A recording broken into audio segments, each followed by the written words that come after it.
What's happening, everybody? Justin, Bridgewater's Finest on YouTube, Blockbuster_guy on Twitter. And the first round of the NHL playoffs are now over. The NHL is not being very accommodating to me and other vloggers who are making prediction videos based on the fact that the second round starts tonight. So I am going to be giving you two Friday morning specials. The first one being this one, which is my reaction video to what happened in the first round. First of all, I'll get it out of the way. My predictions for the first round, in a lot of cases, were not great. I'm calling it 3-5. Of the 8 series, I'm calling 3-5, and here's why. I'm a lot more concerned with just picking the right team that actually wins and moves on to the second round. Number of games, I'm less concerned about getting that right, or who wins what game. I just kind of throw that out there. That's just the way that I see the series going. But my main concern is, did I pick the right team moving on to the next round? And in 3 of the 8 series, I did do that. So again, a lot of parts of my predictions were wrong. However, I'm calling it 3-5. So off to a bit of a shaky start, but that's alright. Plenty of time to recover. So, just some sort of base reactions to each of the 8 series. Starting in the Eastern Conference, we'll start with the 1v8. That was the New York Rangers, the 1 seed, taking on the 8 seed Ottawa Senators. My prediction was the Senators upsetting the Rangers in 7 games.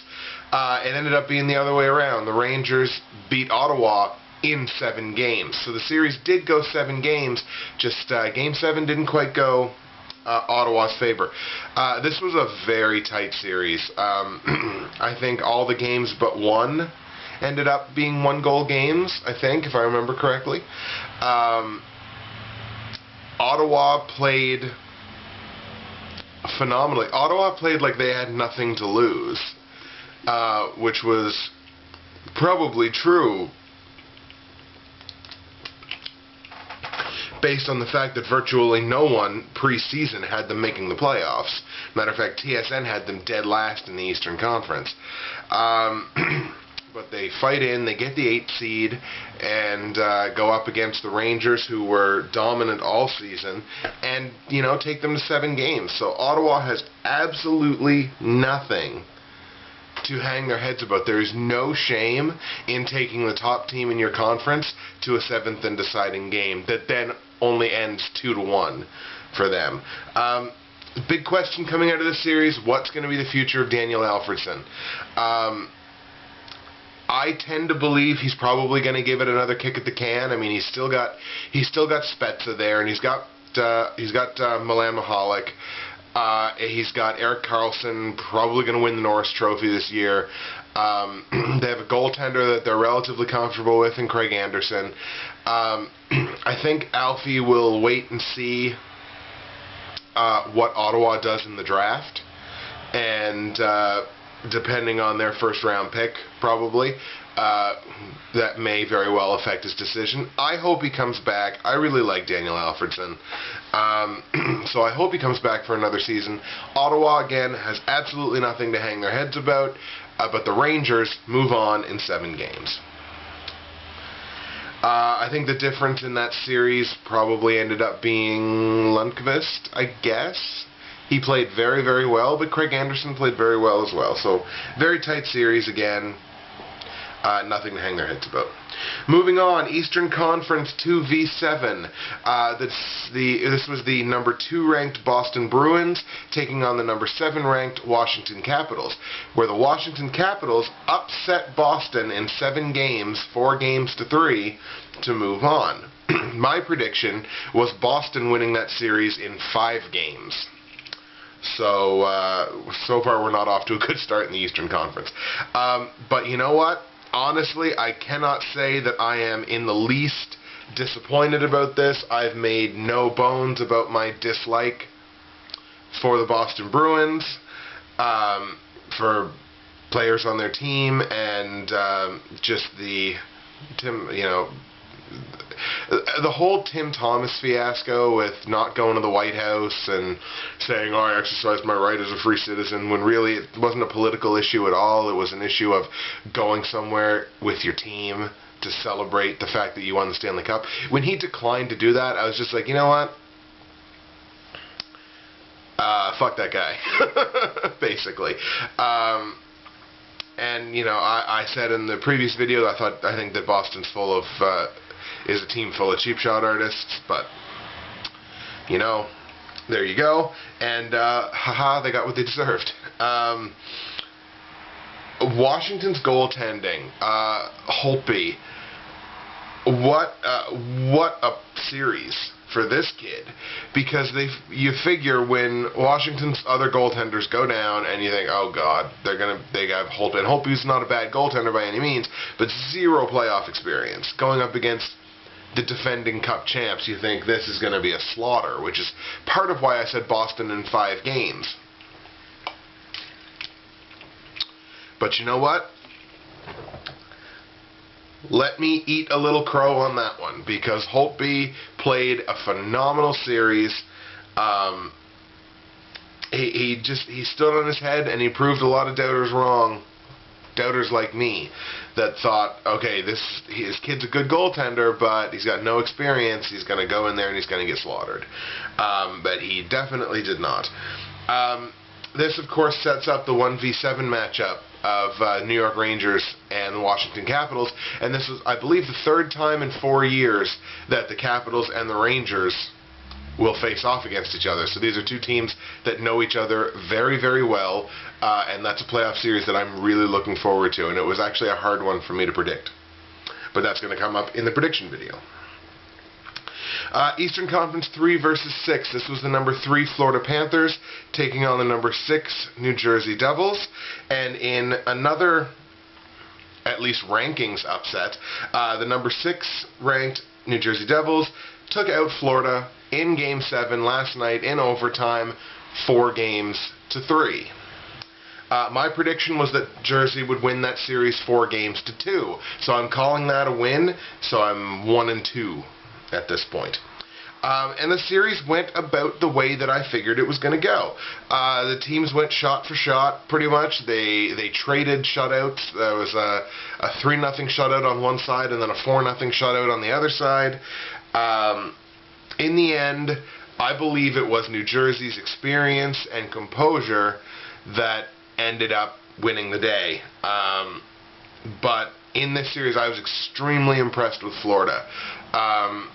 I was very happy for their fan base that they won that division and that they made it to the playoffs and that they had a very exciting playoff series with New Jersey, quote-unquote the gentleman's series, because it was the one series where a bunch of shit didn't go down in the East. You know, that was a very good series. That was a fun series to watch. I think Florida could have got a little more out of their top forward line, but you know what? You can't say that anybody really let the team down. It was just a matter of an extremely close series that came down to double overtime in the last game to determine a winner. And it just so happened that ended up being New Jersey. But again, was very impressed with the Panthers in that series. And then the 4v5, which was number 4 Pittsburgh Penguins taking on the number 5 Philadelphia Flyers, in which Philadelphia beat Pittsburgh in 6 games. My prediction there was actually Pittsburgh to win in 6 games. What a shit show this series was. I know everybody was like, oh my god, yeah, this series is awesome. No, this series fucking sucked. And it sucked for one. Yeah, it was exciting because there was a shit ton of goals, but I'm sorry, that series was garbage. Based on the fact that it was just like offense all the time and there was no defense involved whatsoever. There was really no goaltending involved whatsoever, except for there was a couple of high spots across 6 games, and Fleury playing the one good game where where Pittsburgh won 10-3. I'm sorry. I thought this was a terrible series. It was. I liken it to a drunken backseat grope fest, where it was at times awkward and regrettable to be a part of. I don't know. I didn't like it. I didn't think it was a good series at all.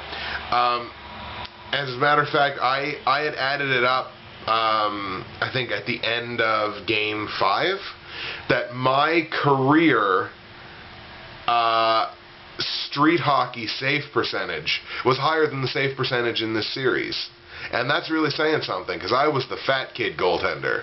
Like, I wasn't even the good goaltender in our backyard, in our street hockey league. But I'm pretty sure my save percentage was a couple points higher than the combined save percentage in this whole series. Anyways, Phillies moving on. I hope they get some goaltending, and I hope they learn how to play defense. Because if they play New Jersey, they're running into a team that does play defense and has a really good goaltender and can score. So, they might be in a world of hurt.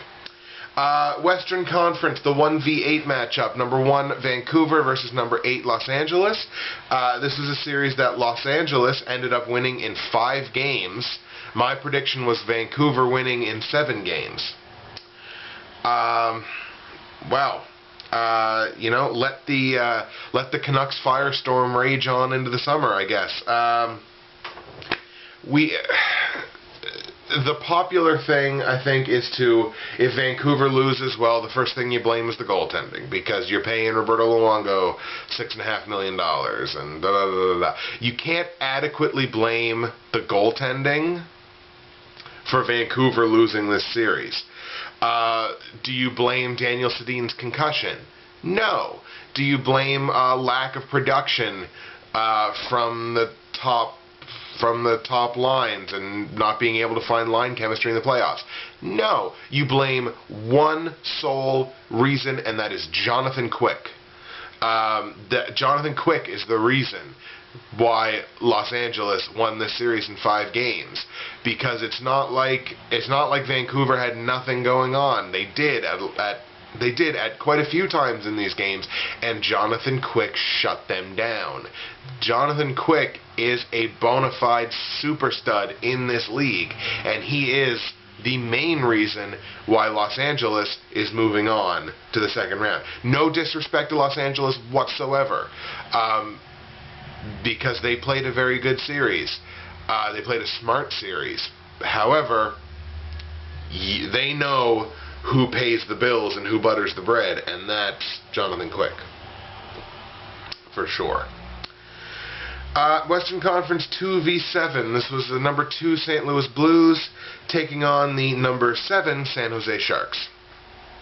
A series in which the Blues won in 5 games, 4-1. My prediction was that St. Louis would win the series 4-1. So I was perfect on that prediction. And this series was the Blues combination of elite goaltending and offensive pop that just ended up being too much for San Jose. I said in the preview video, San Jose's window is closing. It might be closing a little bit faster now. Elliott, Brian Elliott ended up now taking over the number 1 duties after Halak got hurt in one of the early games in the series.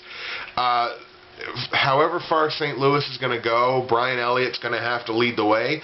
But even at a time when Elliott might falter a little bit, he's got a real good army in front of him. St. Louis put up very good numbers in the first series. Actually, I think it's Andy Mcdonald with 8 points in 5 games is one of the only people on the first page of playoff scoring that's not from Pittsburgh or Philadelphia. So he had an extremely good series, almost 2 points a game, and the offense clicked. They did everything right. and they just took advantage of a Sharks team that I don't know.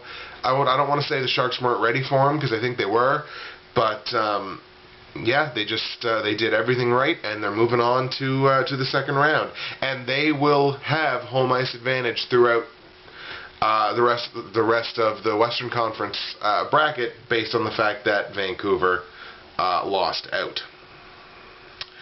We go to the 3v6 matchup, the number 3 Phoenix Coyotes versus the number 6 Chicago Blackhawks, a series in which Phoenix won 4-2.